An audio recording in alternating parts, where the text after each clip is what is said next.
Hello students, आप सभी का एक बार फिर से स्वागत है आपके अपने यूट्यूब चैनल पे। बच्चों, आज हम लोग, आपको पता ही है कि हम लोग ने सपोर्ट मेटल के सभी सपोर्ट मेटल की सीरीज को अपने लॉन्च कर रखा है। हम अपने सारे सपोर्ट मेटल क्लास 11 क्लास 12 के जितने भी सपोर्ट मेटल है उनका एक्सप्लेनेशन कर रहे हैं। बच्चों, आज ही इसी कड़ी में हमने क्लास 11 का जो हमारा चैप्टर नंबर 5 है जिसका नाम है न्यायपालिका। बच्चों, ये बहुत ही इंपॉर्टेंट क्वेश्चन है, one of the important most important, and ये बाबू बहुत ही नॉलेजफुल चैप्टर है। अगर आप चाहते हैं कि मैं चैप्टर की एक्सप्लेनेशन की वीडियो भी लाऊं तो उसके लिए आप कमेंट बॉक्स में मुझे बता सकते हैं। बच्चों, अभी तक सिर्फ हम क्या कर रहे हैं, इंपॉर्टेंट क्वेश्चंस की वीडियो बना रहे हैं। जैसे कि बच्चों, आज भी हम इंपॉर्टेंट क्वेश्चंस, न्यायपालिका के इंपॉर्टेंट क्वेश्चंस को पढ़ेंगे।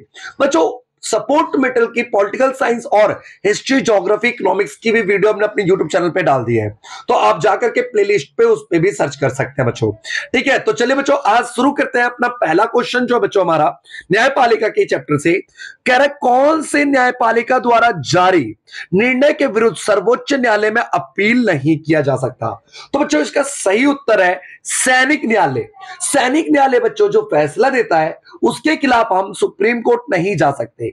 आपको पता ही है, मैंने चैप्टर में बता रखा है बच्चों, जो हमारे देश में न्यायपालिका है वो पिरामिड नुमा है। सबसे ऊपर है हमारा सुप्रीम कोर्ट, उसके नीचे आता है बच्चों हाई कोर्ट, और सबसे नीचे आता है बच्चों डिस्ट्रिक्ट कोर्ट, और इसके नीचे भी होता है बच्चों कहने के लिए तो अधीनस्थ न्यायालय।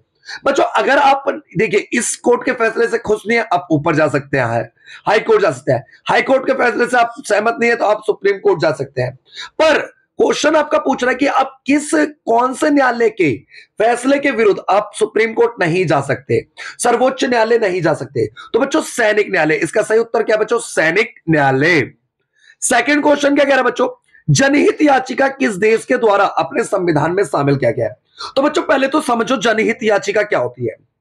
बहु कोई भी आपको अगर कोई भी फैसला चाहते हो कि आप इस पे सुप्रीम कोर्ट संज्ञान में आए बच्चों, और आप किसी भी न्यूज़पेपर के थ्रू कैसे भी आपको केस लड़ने के लिए आपके पास पैसे नहीं है तो जनहित याचिका दायर कर सकते हैं आप। जनहित याचिका बच्चों ये किस देश के संविधान से लिया गया है। तो बच्चों, इसका सही उत्तर है बाबू अमेरिका से लिया गया। कहां से लिया गया बच्चों, अमेरिका के संविधान से लिया गया है। ठीक है बच्चों, आगे देखते हैं, दो क्वेश्चन हो गए। बच्चों देखो, वीडियो को जब आप क्लिक करते हैं ना तो इसको अंत तक एक बार जरूर देखा करें। अगर आपने अंत तक देख लिया ना बच्चों तो आपके माइंड में तो आधी चीजें तो वैसे ही क्लियर है। आपको ज्यादा पढ़ने की जरूरत भी नहीं पड़ेगी, ज्यादा मेहनत करने की जरूरत भी नहीं पड़ेगी। पर हां, एक बात याद रखिएगा, मेहनत जरूर करनी पड़ेगी आपको। आपको थोड़ा सा तो अपना मेहनत, आप कितनी भी वीडियो देख लीजिए, मैं आपको खुद कह रहा हूं, आप हजारों वीडियो देख लीजिए, पर जब तक आप खुद नहीं पढ़ेंगे तब तक आपके किसी काम की चीजें नहीं है।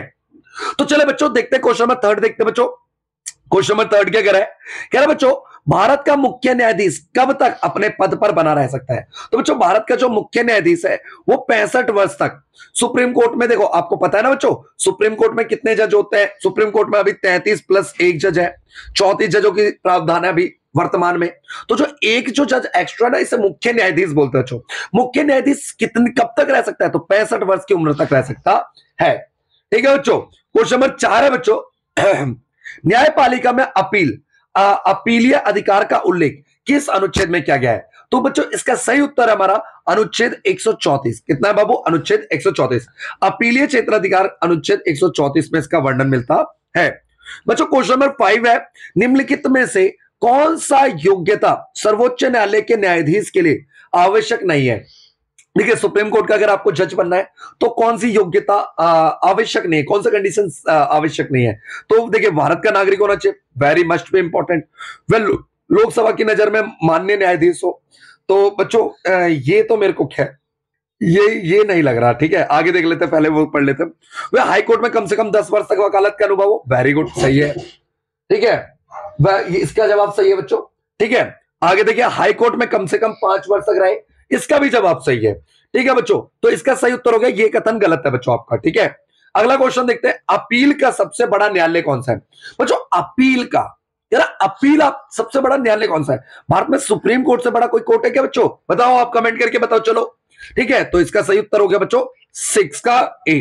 ठीक है बच्चों, रिक्त स्थान भरना है। क्या भरना है बच्चों, रिक्त स्थान भरना है।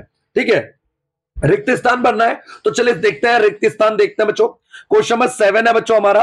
क्वेश्चन नंबर 7 क्या कह रहा है, रिक्त स्थान में न्यायाधीशों के वेतन तथा भत्ते भारत सरकार की डैश निधि से प्रदान किए जाते हैं। किए जाते हैं। तो बच्चों कहां से, कौन से पैसा आता है? तो ये आता है बच्चों संचित निधि से। कहां से आता है बच्चों? संचित निधि से आता है। ठीक है बच्चों, अगला क्वेश्चन क्या कह रहा है? क्वेश्चन नंबर 8 है, उच्च न्यायालय तथा उच्चतम न्यायालय के न्यायाधीशों को व्यक्तिगत आलोचना से डैश प्रदान की गई है। बच्चों देखो, सुप्रीम कोर्ट के जो जज है या हाई कोर्ट के जो जज हैं, उनको व्यक्तिगत आलोचना से मुक्त, मतलब फ्री रखा गया है। क्या रखा गया बच्चों? फ्री रखा गया है। ठीक है, क्वेश्चन नंबर 9 है बच्चों, हमारा क्या कह रहा है? सर्वोच्च न्यायालय के न्यायाधीशों की नियुक्ति डैश करता है। तो सुप्रीम कोर्ट के बच्चों न्यायाधीशों की नियुक्ति कौन करता है? सुप्रीम कोर्ट के न्यायाधीशों की नियुक्ति बच्चों, आंसर है इसका सही उत्तर है बच्चों राष्ट्रपति। क्या बच्चों? राष्ट्रपति। क्वेश्चन नंबर 10 है बच्चों, सर्वोच्च न्यायालय की स्थापना का प्रावधान संविधान के डैश संविधान अनुच्छेद में निहित है। तो कौन सा अनुच्छेद में बच्चों? अनुच्छेद 124। अनुच्छेद 124। ठीक है बच्चों, देखो मन लगा के पढ़ना है, 11वीं अच्छे से करनी है और 12वीं भी हमारे साथ जुड़िए। और बच्चों 12वीं में मिशन 100 में से 100 लाने के लिए, ठीक है, पॉलिटिकल साइंस में 100 पार करने बच्चों। भारत का सर्वोच्च न्यायालय देश में स्थित है। बच्चों सर्वोच्च न्यायालय सुप्रीम कोर्ट कहां पे स्थित है? दिल्ली में स्थित है। बच्चों अब आगे देखिए, आगे हमें सही और गलत कथन का चयन करना है। भारत के मुख्य न्यायाधीश की नियुक्ति वरिष्ठता के आधार पर की जाती है। बच्चों ये कथन सही है। 12वीं का आंसर हो गया बच्चों सही। क्वेश्चन नंबर 13 है बच्चों, न्यायिक पुनर्वलोकन का सर्वप्रथम अमेरिका में मिला था। न्यायिक पुनर्वलोकन, तो बिल्कुल सही कथन है बच्चों। न्यायिक पुनर्वलोकन सबसे पहले अमेरिका में लागू किया गया था। 14वां क्वेश्चन है, सर्वोच्च न्यायालय की बहु सलाहकारी शक्ति राष्ट्रपति के लिए बाध्यकारी होती है? नहीं बच्चों, ये बाध्यकारी नहीं होती, सलाह मानना ही मानना है। ठीक है बच्चों। क्वेश्चन नंबर 15 है, न्यायिक पुनर्वलोकन सर्वप्रथम उल्लेख ब्रिटेन के संविधान में किया गया था? नहीं बच्चों, अमेरिका में किया गया था। क्वेश्चन नंबर 16 है बच्चों, सर्वोच्च न्यायालय के बाबू सभी निर्णय सभी न्यायालयों पर बाध्यकारी नहीं होते? गलत, सभी न्यायालयों पर बाध्यकारी होते बच्चों। क्वेश्चन नंबर 17 है बच्चों, भारतीय संविधान एकीकृत न्याय प्रणाली की स्थापना करता है? तो बच्चों इसका सही उत्तर है सही। भारत का जो सुप्रीम कोर्ट है वो एकीकृत न्यायपालिका, भारत का संविधान में बताया गया भारत के लिए एकीकृत न्यायपालिका है। देखिए बच्चों, क्वेश्चन नंबर 18, 19 और 20 जो है इसमें गलत कथन लिखे हैं, इनको सही करके दोबारा लिखना है। तो देखो, उच्च न्यायालय के फैसले भारतीय भूभाग के अन्य सभी न्यायालयों पर बाध्यकारी है। तो बच्चों देखो, उच्च न्यायालय की जगह ना यहाँ पे उच्चतम न्यायालय आ जाएगा। उच्च न्यायालय के फैसले सभी थोड़ी मानते हैं, सुप्रीम कोर्ट के फैसलों को सभी मानते हैं। क्वेश्चन नंबर 19 है, सर्वोच्च न्यायालय के आरंभिक अधिकार से अभिप्राय है कि दीवानी फौजदारी जुड़े अधीनस्थ न्यायालयों के मुकदमे पर अपील सुनाना।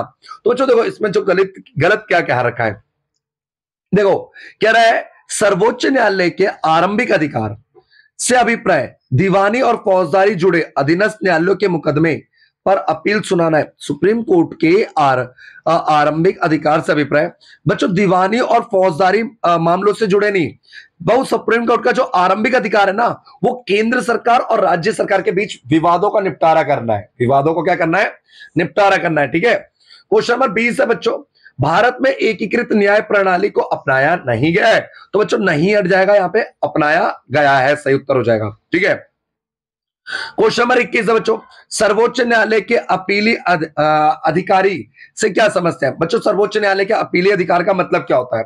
देखिए, दीवानी मामले, फौजदारी मामले, वैधानिक सवालों से जुड़े ठीक है अधीनस्थ मामलों के मुकदमे को पर अपील सुनाता है। ठीक है, सुप्रीम कोर्ट जो है फैसला सुनाता है। ठीक है बच्चों, अगला देखते हैं।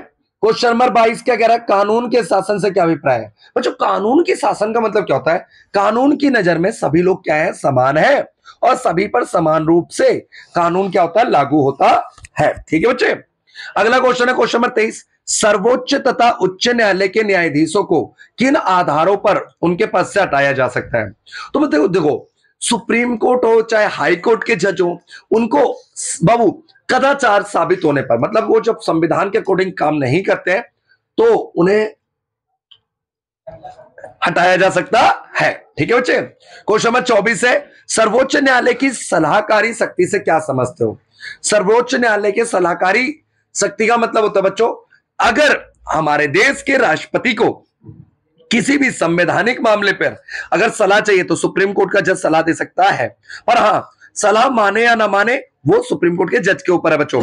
अभिलेख न्यायालय से क्या अभिप्राय है बच्चों? अभिलेख न्यायालय का मतलब क्या होता है? अभिलेख न्यायालय का मतलब होता है बच्चों सर्वोच्च न्यायालय के दिए गए निर्णय भविष्य में अन्य न्यायिक निर्णयों के लिए कारगर होंगे। ठीक है, मतलब सुप्रीम कोर्ट जो भी फैसला सुनाता है उसको संभाल करके रखा जाता है। ठीक है बच्चों।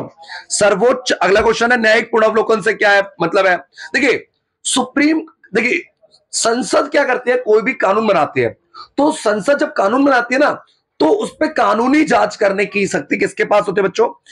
सुप्रीम कोर्ट के पास होते हैं, सर्वोच्च न्यायालय के पास होती है। उसी को कहा जाता है बच्चों न्यायिक पुनरावलोकन।